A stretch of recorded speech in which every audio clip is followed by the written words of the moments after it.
It's been 10 years since Slipknot released their first album. How would you describe the ride the last 10 years?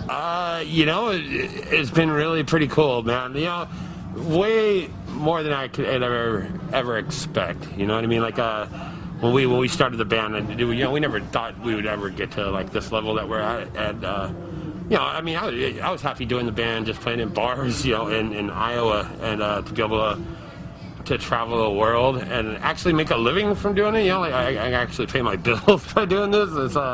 It's pretty amazing. So yeah, it's been an awesome 10 years. You know, I wouldn't trade it for anything. You know, we have our little ups and downs and stuff, you know, and our fights and whatever. But we you know, it's definitely been worth it. It's definitely been worth it. Your latest album, All Hope Is Gone, came out last year, and it debuted as #1 on the Billboard charts. Yeah. How did that make you guys feel?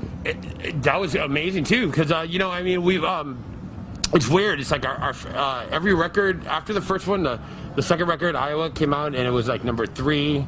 Then the last record was #2, and then this one was #1. We, you know, and we had like a kind of a long break. You know, like we, you know, hadn't been out for what 3 or 4 years. We hadn't put an album out or anything, and you know, so we didn't know exactly where it would come out, or like, you know, if we still had fans or what, you know. So it was awesome when it came out #1. It just, you know, it really, it was amazing for us. You know, we just couldn't believe it. You know, like that the response it got. So it was cool, man. It definitely felt good.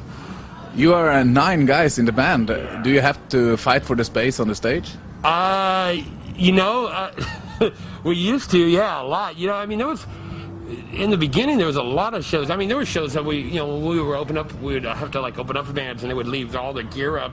And by the time we got, you know, like we'd be the first band or something, and like the only thing that'd be up there would be like the drum set. You know, everybody else would be on the floor, not even on the stage. We'd had to set up. There's shows where we had to set up, you know, like the extra drums on the floor, and the like our sample dude out at the sound booth. You know, I mean, like it was weird, but.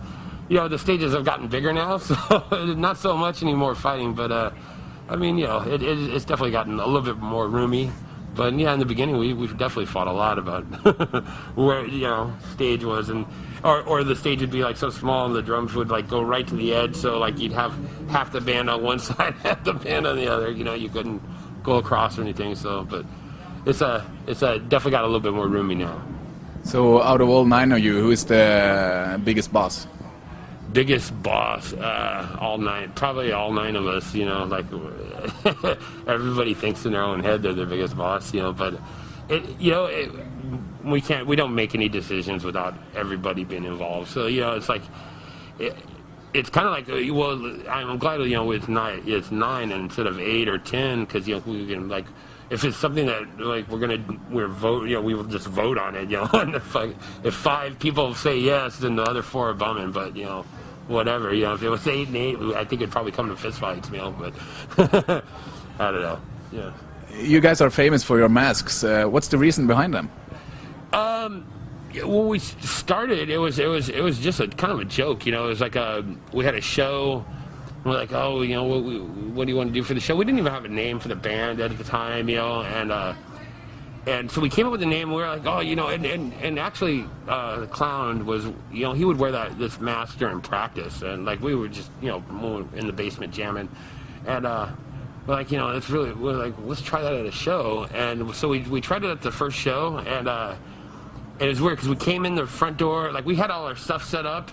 Then we went and put on all this shit, and we came in through the front door and went just like right through the crowd up on stage and played, and then walked right back out the front door and got in his car and left, right? And it took off all the shit, and then came back and moved our stuff, and nobody knew who we were or anything, and it was kind of weird because we were able to like sit at the bar and like listen to people like either they would, you know, we got real opinions about the band if they liked us or hated us or whatever, you know, we heard it because they didn't know who was in the fucking band, you know, so like, oh, you see that band, they're amazing, or they sucked or whatever. But we, you know, we got to hear what people thought, you know, for real. So, you know, and then from there it kind of stuck, you know. I mean, we've kind of gone through a lot of different things with, you know, like before it came more uniform and everything. Like in the beginning, we just, you know, people would wear just whatever weird shit, you know. But it definitely, yeah, it grew into more of a unified thing. But you know, yeah, it started off as just a plain kind of a joke, you know, like just see what would happen, and and now we're stuck with it.